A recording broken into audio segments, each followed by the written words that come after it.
All right, so we are back again. First time on the show, we have Scott Sean White, singer songwriter extraordinaire, artist in his own right. And one of the things I definitely want to talk to you about later is kind of the difference in the comparison between being a songwriter and being an artist, because that's kind of Yeah. a big part of your evolution over the course of your career. But before we do that, I want to break the ice a little bit. What are your favorite drinks right now? Well, it's water right now because my A1C was borderline pre-diabetic. So my Mm. favorite drink, Dr. Pepper, for the last 40 plus some odd years or 50 years, had to take a severe back seat.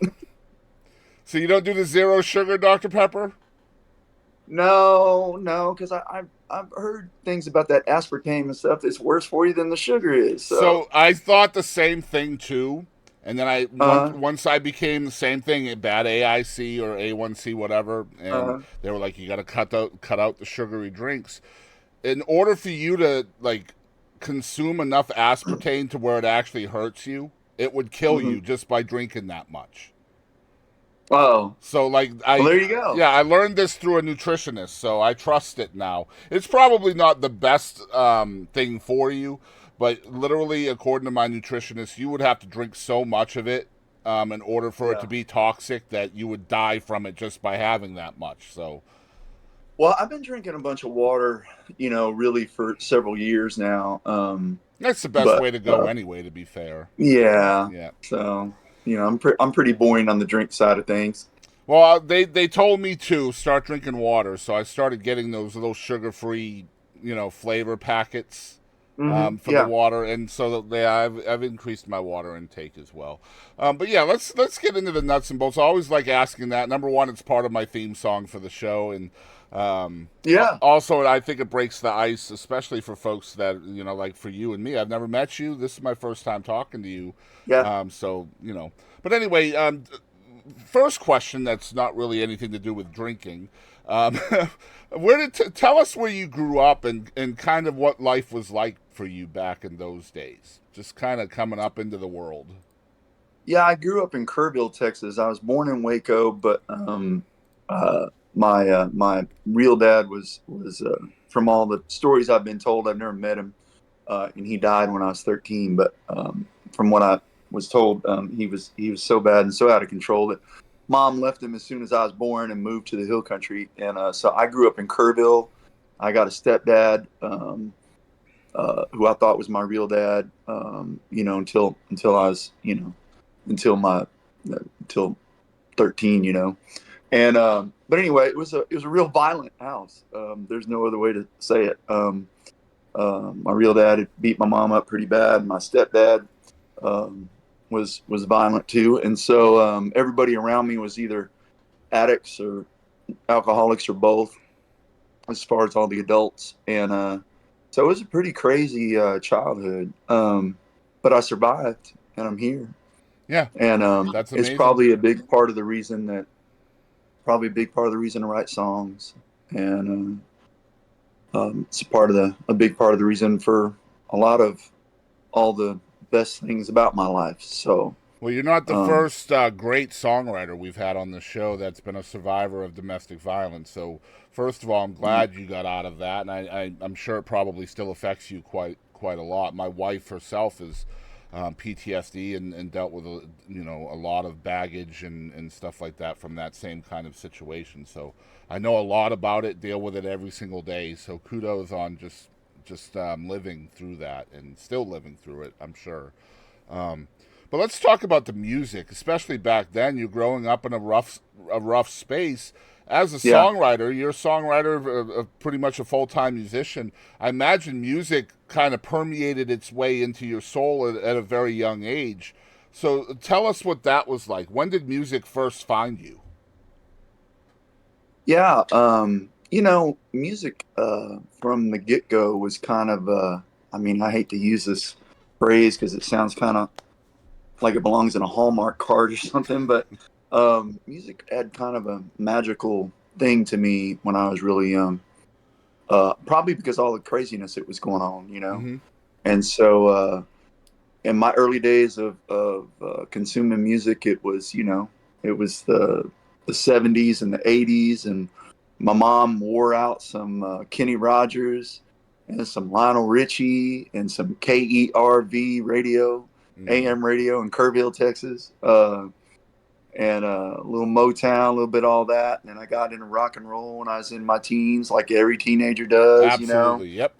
Got into some hard rock, some heavy metal. Went to the P102's Texas Jam at the Cotton Bowl back in the 80s. Went with my brother Daniel and fell in love with Sammy Hagar and I mean, just all that stuff. And then I started playing music a little bit when I was about 16. I started playing in a garage band with some buddies around age 17. I started playing cover bands when I was 20, 21, and those were mostly dance bands. So then I got all into the R&B and funk and you know, pop and rock stuff as the bands played that stuff. And then one of those bands that I was in early on ended up being my main source of living for 29 years. It was a 10-piece R&B funk band called Professor D. Wow. And we played a bunch of clubs, but we also played mostly, especially the last 15 years of it that I was in it, we played mostly weddings and corporate events, and I played keyboards in it. And but yeah, so musically that was that part of things. But I wrote and produced hip hop and R&B music for about 20 years before I ever took my first trip to Nashville. I never would have Uh, guessed. That's I incredible. know, right? Yeah, Me that's either. incredible. Yeah. When I play shows now, a solo acoustic with my guitar and my keyboard, you know, people are like, "What?" I don't blame them. I'm like, "Yes, I understand." You look at me now, you're like, "What in the world?" But no, I was a studio engineer at 3 different studios around Dallas, and I was programming beats for hip hop and R&B artists. And a matter of fact, all the stuff I've had in TV shows and movies and all that stuff has all been that hip hop and R&B stuff. Mm.